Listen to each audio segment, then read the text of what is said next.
Hey, welcome back, knife nerds and everyday carry people. It's the Big Canucker, and I gotta apologize that I was away for a couple of weeks. I ended up getting quite an allergic reaction to something. I'm not 100% sure what it was or what happened, but I looked like the devil. Man, oh man, my eyes, it's almost like I had the worst welder's flash that you can imagine. My eyes were crazy red like I had pink eye, but I did not have pink eye. And my face just started to peel, like, and it's even now, I'm not sure, you can't tell, maybe you can, but it's really crazy dry. And so with the eye thing, I couldn't even see any sunlight. It would just make my eyes tear up and water. Tried going for a drive to get some coffee. I made it down the block and then I had to turn around. I barely made it home. I couldn't see. And so basically I had to just kind of sit in some dark for a while, and I'm still not over whatever the hell it is because my face is still dry like crazy. And I think maybe perhaps I was kidnapped by some aliens, and I looked up into their ship as it was leaving and the radiation got me, and turned my eyes all red, and it made my face dry out. And that would explain my butthole hurting too as well. So I think that's probably what it was. It was the UFOs. But so anyways, I'm back. I know that I had promised this a long time ago. I wanted to get this bass drop Ken Laconico keen kind of sharpened up a little bit. I've set it up and it's ready to go. So we're going to go to the old tickle trunk over here, and you can see here how I've got it now hooked up. I've got it hooked up crookedly, so it's not completely flat. So a lot of times what a lot of people do is they take their blade edge and they draw a point from here to the very edge of the ricasso here. And that's a straight line. And then they line that straight line up with the end of their KME clamp. And that seems to really work with me now. I tried putting it completely straight. And so what you'll want to do is, now I didn't really want to change the angle. I just want to kind of match the angle. I just wanted to touch up the edge because it was past that, hair whittling edge. And I always kind of wanted to get it back and I wanted to carry it. So a lot of times what I'll do is I'll just take a Sharpie marker, run along the edge. So I've just got the bevel covered. And then I'll take a really high grit, something like this, that's say 1500 stone.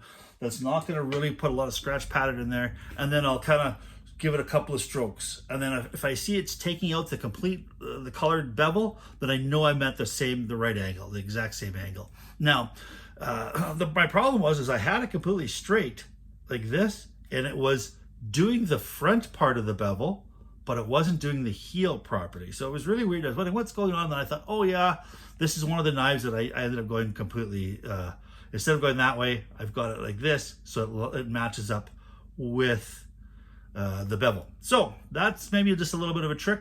Love this knife, gonna carry it today. I just want to get it hair whittled sharp, so we will go over. And now it's probably not gonna be like a long video because, well, I don't know when to shut up, so it might be a little bit long, but it's not gonna be a super crazy long video because I don't have to reprofile the edge. We're just taking the edge, we're going to trim it all up. We're going to get it razor sharp again. We're going to have a quick mirror polish, and then Bob's your uncle, we're done. So now, don't forget to subscribe. If you like what you see here today, give me the thumbs up as well as subscribe. And don't forget to push that little bell button there too as well, because that will notify you when I put something up online. And I've got lots of stuff coming up. I'm pretty excited.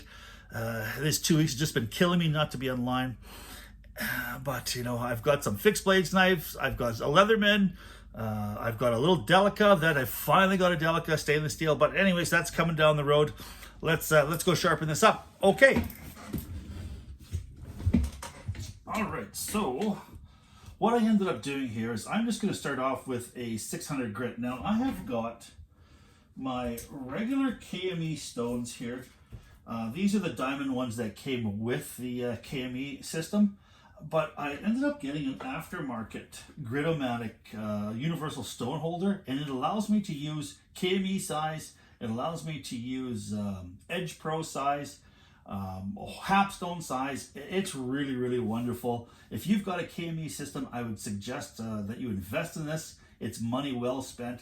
And I ended up buying these 3 diamond 3 diamond stones on Amazon for really inexpensively. I think they were like $19. And this is my second set. This is the first set of these that I got off of Amazon, and for like 19 bucks Canadian. I know what that is in American. That's for like $3 or something like that. But they lasted a long time. I've ended up with this set here. I sharpened probably, I'm going to say 50 or 60 knives. Now the 1500 grit is really, really smooth.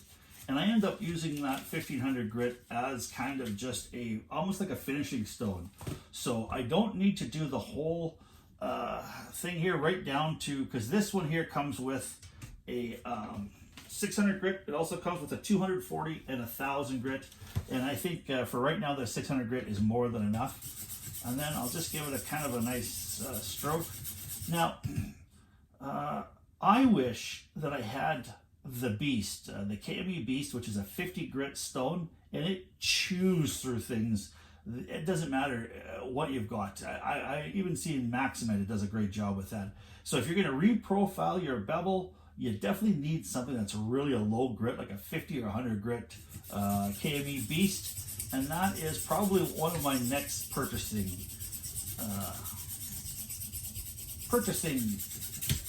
decisions. All right. So I know a lot of people, they do the old, they count 1, 2, 3, 4, 5, 6, but I just want to kind of get it where I can feel the edge be a little bit rougher, and I can start to feel the beginning of a bevel. And then I tend to sharpen with my diamond stones here, this KME dry. I know a lot of people like having that liquid on there. I just find that it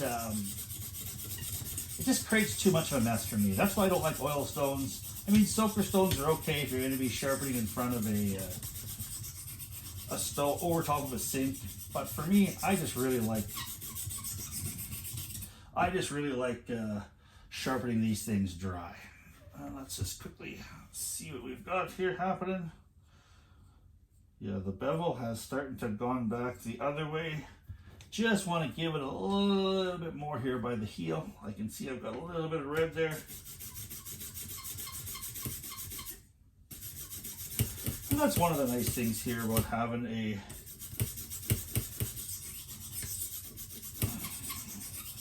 KME system is you can get such a really, really nice angle that's repeatable. That's the big thing. So much of sharpening depends upon repeating your angles, whether you're through muscle memory or through mechanical means. And I just feel that if you can get the same angle repeated over and over and over and over again, you're going to get a by far sharper knife. One of these days, I think maybe I will get one of those best machines to measure my sharpening prowess. But I mean, for now, that's a couple $100 that I can't seem to spend right now. Although, well, I got you guys yakking here. I do want to get myself a cold steel 8015 with that scorpion lock. It's, I like to have different makes and models in my collection. Yes, I am a Spyderco guy, but I just really want to have a varied collection, and I don't have anything with that Spyderco, with that scorpion lock, and I think the 8015 is the way I want to go. I know it's older, and it's not going to be a brand new review, but I think that's something I'm going to save up some money for. I'm going to be trying to start a little bit of a sharpening thing for the people in my campground. A lot of folks have got kitchen knives, and I've got my Tormek knockoff, my Canadian Tire Tormek knockoff, and I think I can sharpen a schwack load of kitchen knives this spring and maybe make myself enough to get a 8015. Also, just want to throw out there, if anybody wants to trade, I have a Spyderco Butch Valentin, or what's the other thing I was looking to trade?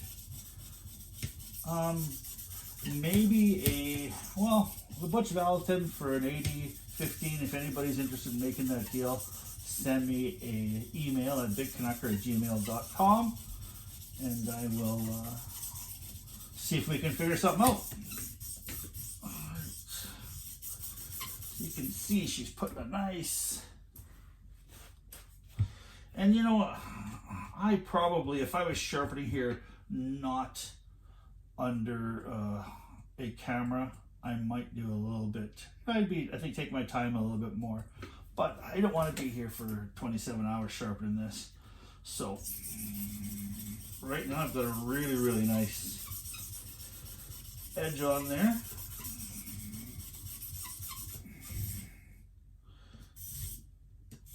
And we'll give it a go here.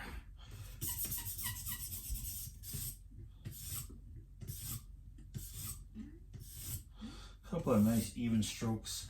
Evens out your scratch pattern on there, just takes it a different way. So now what's down? Like I said, we're going to use this 1000 grit here, and this is just a really, really flat stone, and it is worn quite a bit. It's just kind of more of a finishing stone than an actual kind of take a lot of metal off, but it does take metal, because you can see here right away. So it is, if you can feel this, it's not glass, but it's pretty darn close. And you can see here that it's a little bit lighter down the center. I'm not sure if you can see that, but I know it's taking off steel, because you can see there's some, it just cleaned off a little bit. So let's give it a couple of strokes and you'll see that it is taking off some steel. And this is by no means like just nothing steel either. This is a S35VN on here. And S35VN has got some great wear resistance. It's got good stainless resistance, and it's quite a tough steel. Now, the S30V steel was a steel that was designed for the cutlery industry, and they found that they wanted to make it they wanted to get a steel that was a little bit maybe easier to machine, because it just goes to, like, say, the bottom line of, Spyderco or Chris Reeves or whoever is using the S30 steel. And they decided that they were going to make a little bit of a change. And they went with the S35VN that was easier on the machines with more wear resistance. Now, I don't know how that works, but it does. So Chris Reeves helped develop this steel. So you can see here how it is actually removing some steel, and it is starting to get that kind of that mirror edge. Now, I also have some glass blanks here. I want to quickly show that here. Some glass blanks that I've got some lapping paper put on, but I'm actually going to be using some of these other glass blanks that I have. And I'm going to be probably getting some extremely thin, tough leather that I'll be gluing to some of these glass blanks. I'll be making myself a series of strops with the Veneve product that I ended up picking up from my buddy Canadian Cutting Edge. And I wanted to use those on some strops with the KME system. So, if you haven't checked out Canadian Cutting Edge's channel, go check him out. Jake is a wonderful guy, extremely knowledgeable. He's got his finger on the pulse of the knife industry in Canada, and I had just a hell of a good time talking with him. Yes, so hopefully we'll be getting some more interviews done. I've tried to contact some people. If you have got anybody you would like to see me interview, or you want to know more about, give them an email. If you're friends with any of these other knife guys, give them my name and my channel, and tell them to drop me a line. I would love to chat with them, especially on Zoom, and just spread the knowledge and spread the fun. I had such a blast doing that the last time. I certainly hope that you guys enjoyed it too as well. So now, sometimes I end up doing this. So this stone here came from just an inexpensive knockoff Edge Pro system that I ended up having, and it's not a great stone. You know, with a little bit of soaking, it creates a little bit of a slurry, and it gets rid of some of these kind of scratches, and it helps make a nice mirror edge. But I'm just not going to do that today. I don't want to go through that. So what I'm going to do is I'm going to go with, so like I said, those old Edge Pro stones from that Edge Pro knockoff that were terrible stones, by the way. I just have some really nice wet dry sandpaper glued to them. And you can see I'm going to start changing. So I'm just going to use these as kind of my strops. And then I'm going to finish off with a 1 micron lapping film. So we've got the 1000 grit here, and this is, oops, what the hell is that? Oh, some tape fell. Man, it fell right between my legs, like I was laying an egg there. All right, so these here, as you can see, this is just a little bit of water, and you can see how it gets kind of messy. So if it was a oil,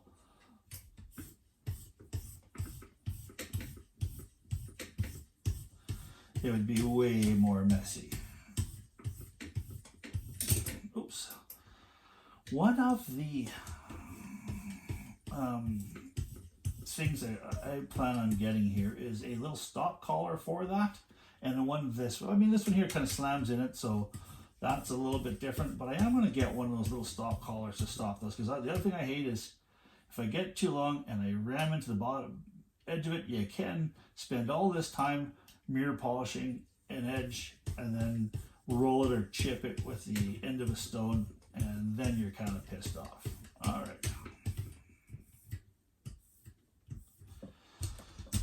So I suppose, I really like this KME system, especially with this Gritomatic universal stone holder. But one of the systems I would have loved to have got, one of the early TS Prof systems. I mean, they're so precise and heavy and well built, and they've got stock collars, and they've got, the degree edges are so well labeled, and it's just, I think, a fantastic system. And for me, I think that one is the way to go. If you've got, money is no object, I mean, I think I would love to have a TS Prof system, especially with all the bells and the whistles. I can actually hardly wait to carry this. I haven't carried this in a while, and this is a great knife. All right, you can see there'll be lots of yuck on there. Now we'll finish it off with the old 2500 grit. We'll just clean this off just a smidge. And she's got a nice shiny edge. I could be spending way more time here getting a way shinier edge. But I just want to make sure that, that we know exactly, that you can see what I'm doing. You see that she's all good to go. All right. Yeah, I might post a picture here at the end of this video. Oh my goodness, of what my eyes look like and my face look like. So at the very end of the video, I'll probably throw up a picture of my eyes, and it was bad. It was bad. And then of course I will hand strop this too as well. And I mean, I would really be,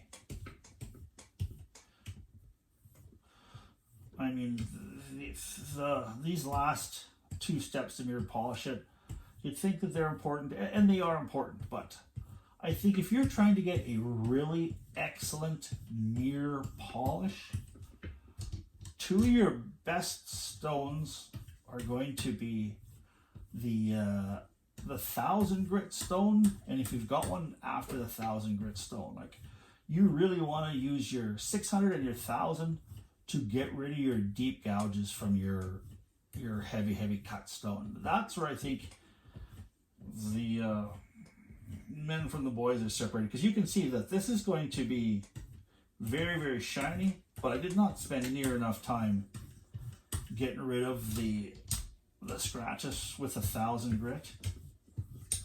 And you'll see it. I mean, if you could see this not through the lens of this camera in real life, you would see that there is just a slight bit of scratching there, and it's not completely mirror polished. It is not a nice mirror polished edge, but it is not the mirror polished edge that when you think of looking in a mirror. And there are edges that I have got where I have spent, you know, an hour or two going through an edge.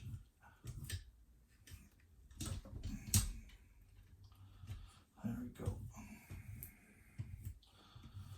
Bob's your uncle. The other thing too, lots of times I'll end up doing is I will get a piece of cork or a piece of wood, and after I've developed a really, really good burr, I'll knock that burr off between stones. And sometimes that, you know, especially, I'll do that especially if I've got some stones, a little bit softer steel. You know, you got some of those steels out there that will just make this big, giant, floppy burr.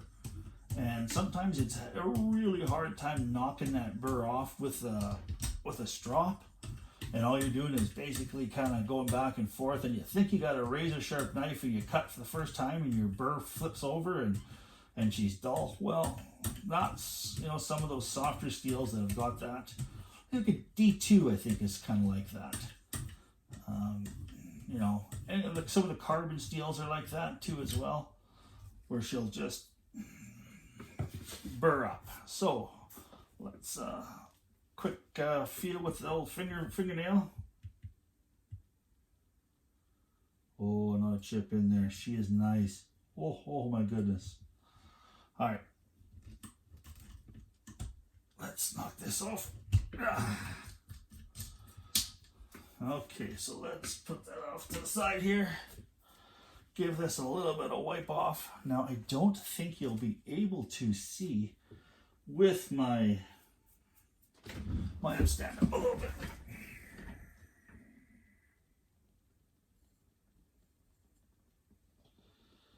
There we go.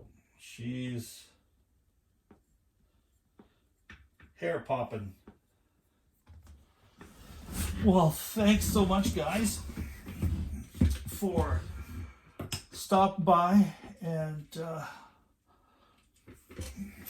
thanks so much, guys, for stopping by and looking to see what I did with this fantastic Keen front flipper that I'm actually going to carry today, Ray Laconico Keen.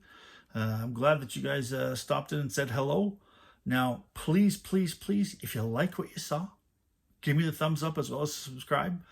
Stay safe out there, because we're not out of the woods yet. We're so damn close. Got my first vaccination, want my second as soon as possible, because I want to be done with this. But anyways, stay safe, keep your stick on the ice, the shiny setup. This is the Big Canucker saying adios.